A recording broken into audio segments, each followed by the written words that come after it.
품위 있는 삶, 정소현 소설집, 창비, 꾸꾸루 삼촌.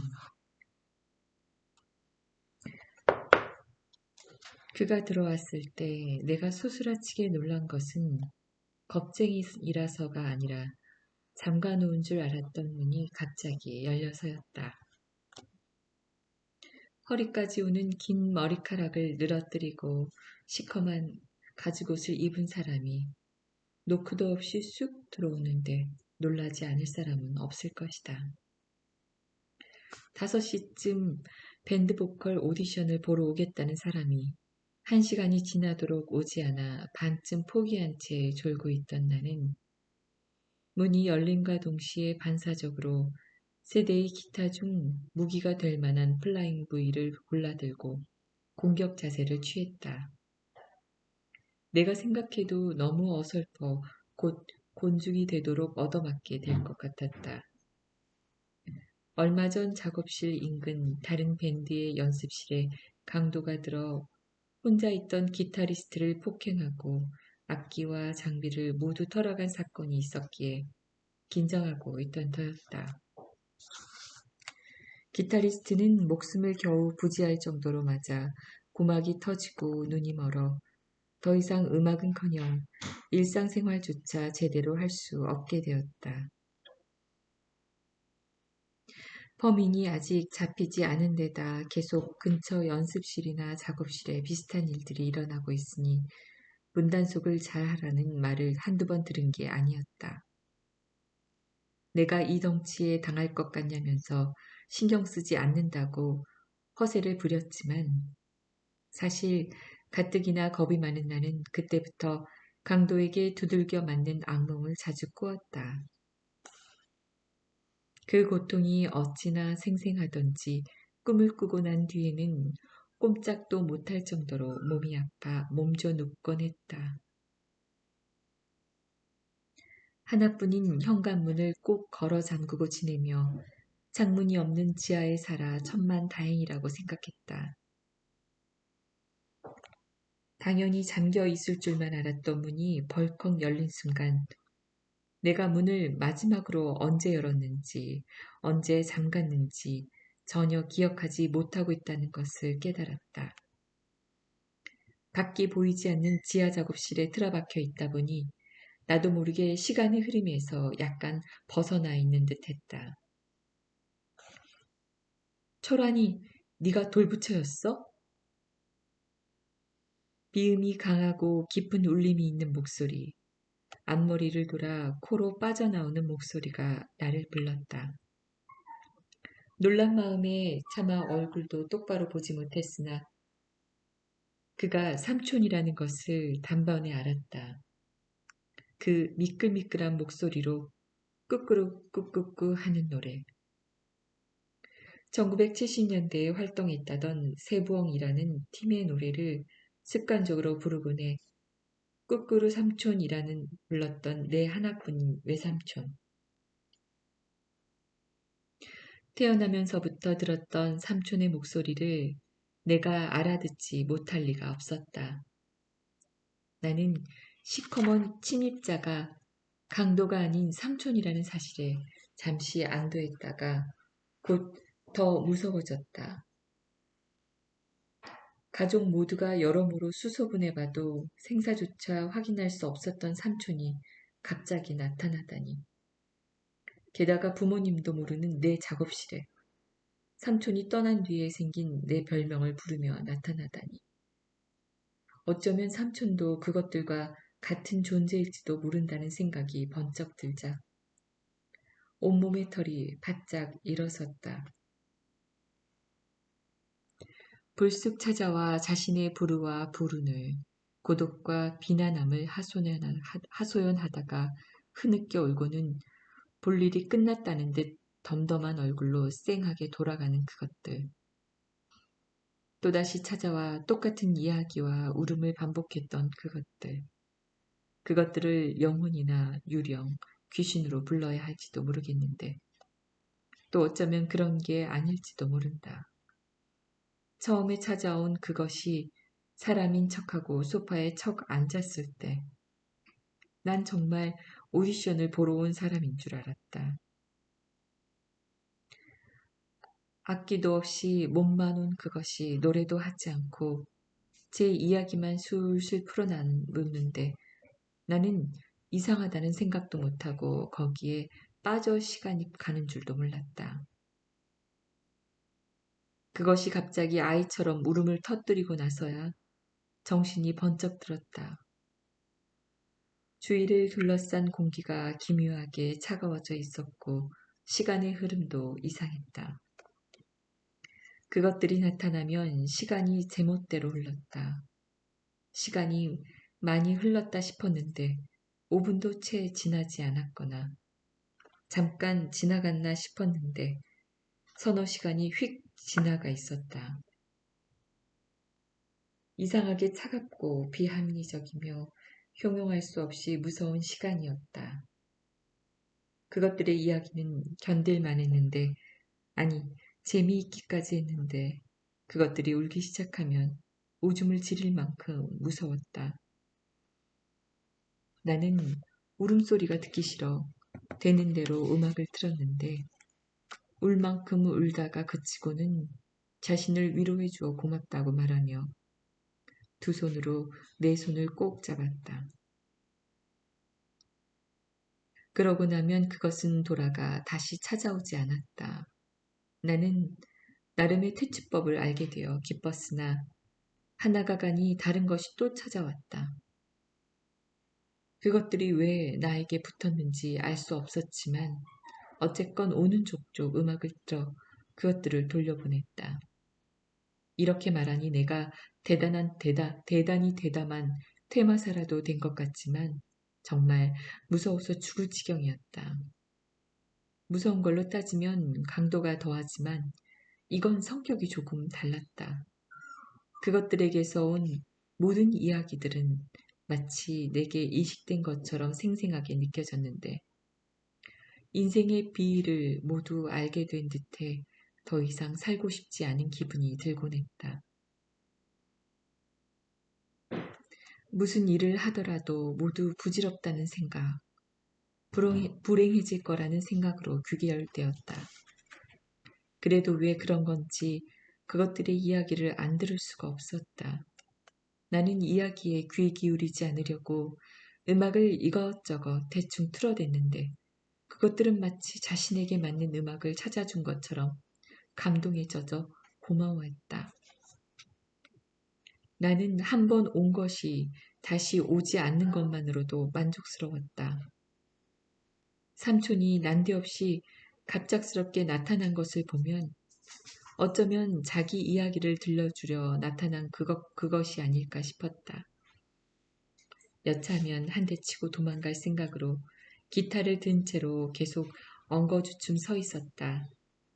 삼촌은 내 미간의 정중하게 떡 박혀있는 시커먼 점을 보았는지 하고 웃음을 삼켰다. 왜 그러고 서 있어? 이 점은 또 언제 생긴 거야? 내 것만 하네.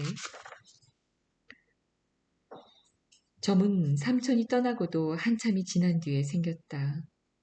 대학 졸업할 무렵 새로 생긴 점은 처음엔 모래알보다 더 작았는데 나도 모르는 새에 조금씩 자라며 불룩하게 튀어나와 멀리서도 보일 정도로 커졌다. 점은 나라는 존재를 뒤엎을 정도로 강렬해 내 이름도 지우고 돌부처라는 별명까지 덤으로 얹어주었다. 점과 별명은 나를 우스꽝스러운 사람으로 만들었다. 한쪽 콧바람으로 촛불 10개를 한꺼번에 끌 수 있을 것 같고 1호 중형차 한 대 정도는 가뿐히 끌어당길 수 있을 것 같은 이미지는 별 수고도 없이 쉽게 얻어졌다. 웃기는 사람인 줄 알았는데 정말 재미없는 사람이라 실망했다고 여자 후배들이 말하는 것을 듣고 그날로 점을 빼버렸다. 그러나 그 자리에 점이 다시 자라나 완두콩만 하게 툭 붉어졌다. 어쩔 수 없이 난 그 점을 받아들였고 돌부처라는 별명을 이름 대신 쓰기 시작했다. 내 점은 삼촌의 왼쪽 콧구멍과 윗입술 사이에 난 커다란 점만큼이나 컸고, 그래서 삼촌에 대한 기억으로 가는 통로 역할을 했다. 부모님은 내 점이 삼촌의 점하고 크기와 색깔과 생김새가 똑같다며 신기해했는데, 엄마는 그게 아주 불길하다며 어쩌면 삼촌이 객사했는지도 모르겠다고 했다. 나는 점이 다 똑같이 생겼지 그게 어떻게 그렇게 연결되냐고 어처구니 없어 했지만 아버지는 그 말에 고개를 끄덕였다. 내게 삼촌의 행방을 좀 더 수소문해 보라는 아버지에게 소리소리 질렀다. 삼촌이 죽어서 주인 잃은 점이 나한테 날아와 붙었대요. 말도 안 되는 말씀 좀 하지 마세요. 예전에도 한번 이런 적 있었잖아요. 어디 처박혀 잘 살다가 어슬렁거리고 나타나겠죠. 오면 오는 거고, 말면 마는 거고. 원래 그런 인간이니까 잊으세요. 돌아오지 않는 삼촌 때문에 집은 점점 초상집 분위기가 되어갔고, 나는 그게 지겨워 작업실을 얻어 집을 나왔다. 내가 중학생 시절에도 삼촌은 2년 정도 집을 나갔다가 돌아온 적이 있었다. 처음에는 그때처럼 돌아올 거라고 생각했는데 연락이 끊기고 몇 해가 지나자 삼촌에게 무슨 일이 있는 게 분명하다는 생각이 들어 무연고 사망자 명단까지 찾아봤지만 찾을 수가 없었다.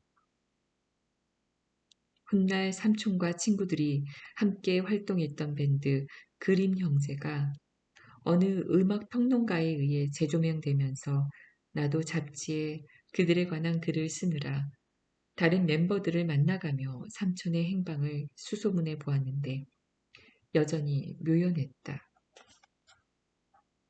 난 그때 삼촌이 정말 세상을 떠났을지 모른다고 생각했다. 삼촌은 술을 많이 마시지는 않았지만 일단 조금이라도 마시면 아무 데서나 픽픽 쓰러져 자는 버릇 때문에 퍽치기에 아리랑치기, 부축배기 등 안 당해본 것이 없었다. 엄마가 피떡이 된 삼촌을 경찰서, 응급실 같은 곳으로 여러 번 찾으러 갔던 것을 생각해보면 삼촌이 멀쩡하게 살아 있을 거라 믿는 게 더 부자연스러웠다. 막상 삼촌을 마주하고 보니 내가 그간 삼촌이 죽었다고 생각하며 살았다는 것을 깨달았다. 라면이랑 계란 있냐? 집 나간 지 2년 만에 돌아왔던 삼촌이 중학생이었던 내게 처음 했던 말과 같았다.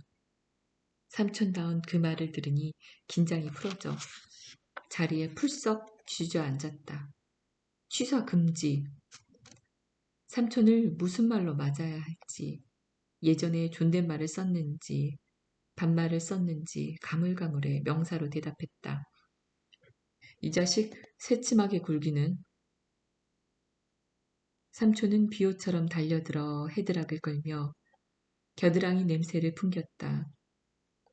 삼촌은 오래전 단 한 번 있었던 전성기 때처럼 헤비메탈을 하는 후배들도 부끄러워하는 긴 생머리를 하고 거기에 어울리는 징이 박힌 징이 잔뜩 박힌 검은 가죽 재킷과 가죽 바지를 입고 웨스턴 부츠까지 신고 있었다. 게다가 머리에는 미러 코팅이 된 레이벤 선글라스를 왼쪽 검지에는 커다란 해골 은반지를 끼고 있었다. 삼촌은 명백히 단단한 게다가 냄새까지 풍기는 실체였다. 헤아려 보지 않아도 삼촌은 이제 그런 차림을 하기에 너무 늙고 배가 나왔는데도 그 꼴이었다. 그나마 다행인 건 내가 마지막 보았을 때처럼 2대8 가르마를 타고 나비 넥타이에 반짝이가 주렁주렁 박힌 수트를 입지 않았다는 거다. 오랜 시간 가족들의 애를 태웠던 그가 아침에 집을 나간 사람처럼 아무렇지도 않게 돌아와 가장 먼저 라면의 안부 따위를 묻다니. 기타를 든 김에 한 대 갈겨주고 싶은 기분이 들었지만 그동안 무슨 일을 하고 다닌 건지 자기 나이보다 10년도 더 들어 보이는 삼촌이 안쓰럽기도 해 그냥 제자리에 기타를 내려놓았다. 삼촌은 그날부터 내 작업실에서 함께 지냈다. 부모님께 좀 가보라고 해도 이미 다녀왔다며 내 소파를 침대 삼아 자리를 차지하고 누워 빈둥거렸다. 계속 라면 타령을 하면서 직접 사오지도 않고 내게 심부름을 시키려고 했다. 그러나 나는 밖으로 나갈 수 없었다. 삼촌은 짐작할 수 없겠지만 나는 문을 겨우 나갈 수 있을 뿐 그 좁은 계단으로 올라갈 수 없는 몸이다. 몇 년 전 나는 사고로 몸을 다쳐 6개월가량 누워 있었는데 그때부터 살이 찌기 시작했다. 그래도 이 작업실에 들어올 무렵에는 100kg이 조금 안 되는 정도였는데 이제는 200kg이 넘는 거구가 되었다. 화장실에 틀어박혀 작곡을 하고 이메일로만 곡을 보내고 글을 보냈기에 아주 오랫동안 밖으로 나가지 않았다. 이태 전 추석에 집에 가려고 밖으로 나가다가 나는 깜짝 놀랐다. 문을 겨우 통과할 수 있었지만 밖으로 가는 계단은 문의 폭보다도 더 좁아 양쪽 벽 사이에 몸통이 꽉 끼어 앞으로 걸어갈 수가 없었다. 옆으로 몸을 돌려도 보았는데 조금 헐거워지긴 했지만 계단을 올라갈 수 없었다. 벽 사이에 낀 몸을 겨우 빼내고 뒷걸음질쳐 작업실로 들어오느라 고생을 하고 나서는 아예 밖으로 나가려는 시도를 하지 않았다. 살이 빠지면 당연히 나갈 수 있을 거라고 생각했지만 그 뒤로도 살은 더 쪘다. 살이 모든 불운의 시작인 것 같았다. 그것들이 찾아온 것도 살이 찌고 붙어 있고 내가 작곡한 노래가 더 이상 먹히지 않는다며 아무도 사지 않게 된 것도 살이 찌고 붙어였다. 나는 이 꼴을 보여주기 싫어 부모님에게 작업실의 위치도 가르쳐주지 않았고 다시 성공하면 연락하겠다고 호기 있게 말하고 오랫동안 연락하지 않았다. 부모님은 나마저 잃고 싶지 않다며 성공 따위가 다 무슨 소용이냐. 행복하게만 지내면 되는 거 아니냐며 나를 설득하려고 했다. 그러나 미미하게나마 성공의 맛을 본 나로서는 그 말이 어불성설이라는 것을 안다. 나는 삼촌이 완전히 무너졌을 무렵 대학에 진학했다. 삼촌에게 많은 영향을 받았지만 삼촌처럼 실패하지 않기 위해 하루가 48시간인 것처럼 부지런히 공부하고 일했다. 나는 대학 재학 중에 PC통신 동호회에 음악, 미술, 영화 등의 리뷰와 평론을 올리면서 지명도를 얻었다. 낮에는 도서관에서 공부하고 밤에는 학교 앞 락카페에서 판돌이라고 불리는 DJ로 활동했다. 삼촌 덕택에 어린 시절부터 수없이 많은 음악을 들었고 삼촌이 놓고 나간 레코드판이 차고 넘쳤던지라 나는 그것만으로도 그 일대에서 유명해졌다. 내가 거는 음악들은 반응이 좋았기에 락카페 주인들이 너도 나도 불러대는 바람에 한창 때는 하룻밤에 5군데 이상을 돌기도 했다. 대학원에 입학하면서 DJ와 동호회 활동을 모두 그만두고 문화평론가로 활동하기 시작해 매스컴에도 가끔 출연했다. 게다가 대학원을 졸업한 선배가 나를 필진으로 영입해 만든 대중문화 예술 전문 무가지 컨템포러리가 성공해 판매 부수도 꽤 많았고 돌부처라는 예명으로 꽤 지명도 있는 락밴드 아미타의 기타와 작곡을 담당했으니 내 나이치고는 성공한 편이었다. 그러나 세기말을 지나면서 학교 앞의 락카페는 인디밴드의 공연장이나 클럽으로 업종을 전환했고 입심 좋은 스타급의 문화평론가들이 등장했다.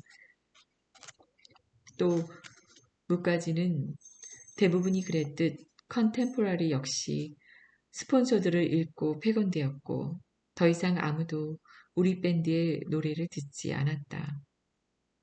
어차피 졸업을 하면 밴드는 그만둘 생각이었기에 아쉬울 것도 없었다. 난 계속 글을 써서 새로 생긴 웹진이나 잡지사에 기고했지만 아무 곳에서도 실어주지 않았다. 시간 강사 자리라도 얻어보려고 했는데 그것도 쉽지 않았다. 일이 이렇게 되어 완전히 풀이 죽은 나에게 부모님은 어차피 돈도 안 되는 일이었는데 뭐 어떠냐고 이 기회에 좋은 직장에 취직을 하라고 했다. 나는 부모님이 내가 돈을 벌었으면 해서가 아니라 재능 없는 녀석이 애를 쓰는 게 불쌍해서 그러는 것을 알고 있어 더 비참했다. 나는 다시 밴드를 조직해 활동하는 것이 가장 쉽게 재기할 수 있는 방법이라고 생각했다. 그러나 밴드 멤버는 좀처럼 모이지가 않았다. 오디션을 보겠다고 들락거리는 사람들은 많았지만 악기를 제대로 다루거나 노래를 할 줄 아는 사람이 거의 없었다. 간혹 한둘 괜찮은 사람이 있긴 했는데 다른 멤버가 들어올 때까지 기약 없이 기다릴 수 없다며 그쪽에서 거절했다.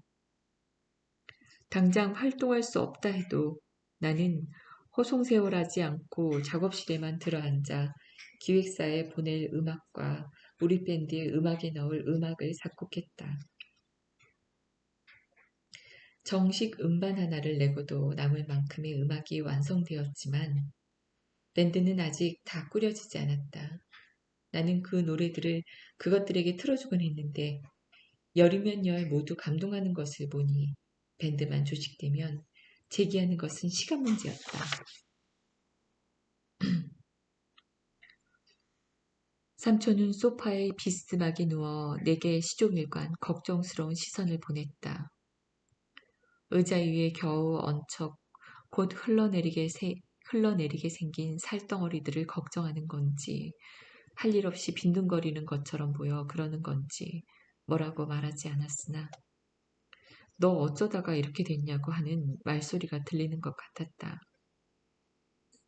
삼촌에게 나도 음악을 하고 있다고 락밴드를 했는데 지금은 사정상 해체됐지만 다시 하려고 준비하고 있으니 한심하게 쳐다보지 말라고 했다. 지금 잠시 침체기를 겪고 있지만 그동안 내가 이뤄놓은 성공적인 커리어가 사라지는 게 아닌데다 곧 재기할 것이기에 왜 이렇게 됐냐 혹은 왜 이렇게 사냐라는 질문의 형태를 띤 비난은 어울리지 않는다고. 삼촌이 떠나 있는 동안 내가 어떻게 살았는지도 모르면서 단지 지금 지하에 처박혀 작업을 하는 다 망가진 모습만 보고 지레 판단한다는 건 삼촌의 경솔한 성품을 그대로 드러내는 거라고 일침을 가했다. 난 아무 말도 안 했다. 삼촌이 조카 쳐다보는 게 잘못된 거냐? 꾸중을 들은 꼬마처럼 금세 풀이 죽은 삼촌을 보니 나도 밖에서 잔뜩 따온 구슬과 딱지를 자랑하는 꼬마가 된 것 같아 몹시 부끄러웠다. 하지만 부정할 수 없는 건 삼촌은 완전히 실패한 인생이고 나에겐 아직 기회가 남아있다는 사실이다.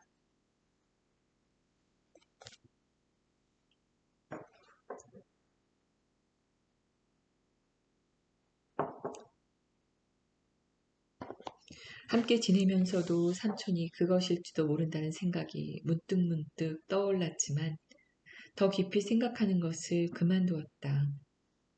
갑자기 무서워졌다가도 예전과 다를 바 없이 음악을 들으며 코를 파고 엉덩이를 긁어대며 만화책을 읽는 삼촌을 보면 다시 마음이 놓이는 한편 어떻게 이렇게까지 나이를 먹고도 아무 생각 없이 아무것도 아닌 인간으로 살아갈 수 있을까 싶어 한심한 마음이 들었다.